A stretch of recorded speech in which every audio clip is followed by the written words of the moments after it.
Do you remember the old five and dime store? It's not so easy in an age when mall mania, specialty shops, and fast fashion rule the retailing world. But tonight in her Look of the 80s segment, Mary Lindgren says there's a store that's keeping the 5 and 10 tradition very much alive. That's right, Denise. Everything here came from a place that's known as the Everything Store to its fans. And speaking of fans, I brought a little something to keep you cool. Thank you. Keep busy with that while I finish. Rick, this is mine.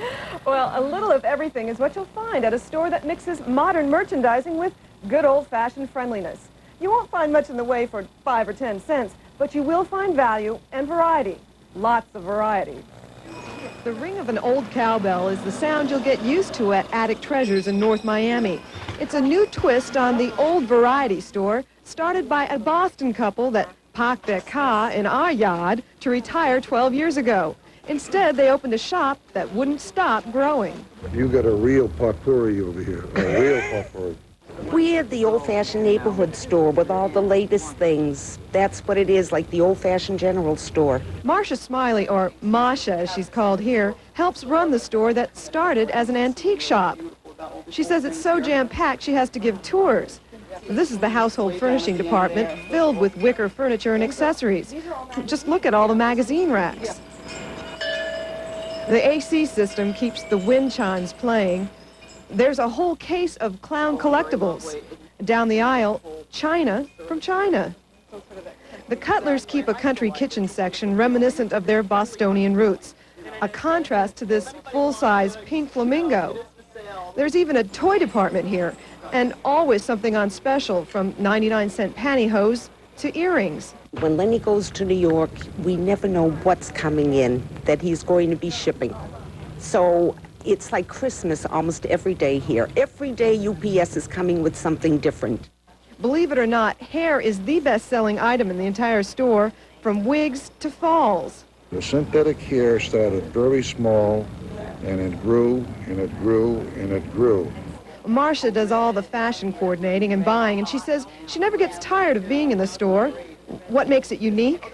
The fact that it's called Attic Treasures, and there's very few treasures that you'd find like antiques in the store. It's just such a blend of things. The craziness, you know, we say it's a crazy mixed up store, but that's why people come, and as well as the prices, it's a very big factor. Example, this Paris Blues dress sells for $120 at Bayside, here just $45. Marcia put her entire outfit together here. And everything I have on is under $100, including the watch that I have on my wrist. She says the store attracts a cross-section of customers. Just about everybody that's in Miami or Boca Raton or visiting from New York. I mean, we have people that have come down, even from California, that have said, we've heard of your store. A friend of ours was down in Miami and they told us about you. From every type of bracket, income, ethnic background, there's always something for everybody. We always say, if you can't find it here, you cannot find it anywhere. It sounds like a line, but it's true. It used to be a 5 and 10 here, and it still has that 5 and 10 schlocky look. And that's what you like about it? Yeah, it's interesting. It's like going to a junk store, but all the things are nice. Besides the clothes, I like the people. Basically, I come for the conversation. Marcia knows. It's not like Burdines or any other places to shop. It's really a fun place here to shop. A coordinating toilet seat. Well, you name it, this place has got it. Everything from high fashion to frying pans, oscillating fans, even feather dusters. Well, it's come a long way from the antique store it started out to be. And all of this started out with a few of these.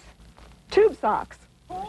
A salesman convinced Attic Treasures tube socks would sell, even in an antique store. The salesman said to him, look, I'm just going to leave it here on the shelf. And he just put it down on a shelf next to some china or some crystal. He said, just let it sit and see what happens. And then the rest, as they say, is history, because it started with the tube socks and it hasn't ended, and I don't think it ever will. It won't. Here's a few other finds. My little hat. This was an L, sells for $80 in the store, $20. A men's tooled weight belt. Very fashionable if you're going to be lifting weights. Crazy glue in Spanish. Directions are in Spanish. And ideas. And of course, your biggest fan. Well, that's nice. In North Miami. North Miami. What it's a on great 125th Street near 6th Avenue, Northeast 6th. And there's lots of jewelry there, too. Tons of jewelry, yes. Right, You'll go crazy. Thank you, Mary. And I'll keep this. Rick? Well, after seeing Mary's story, if you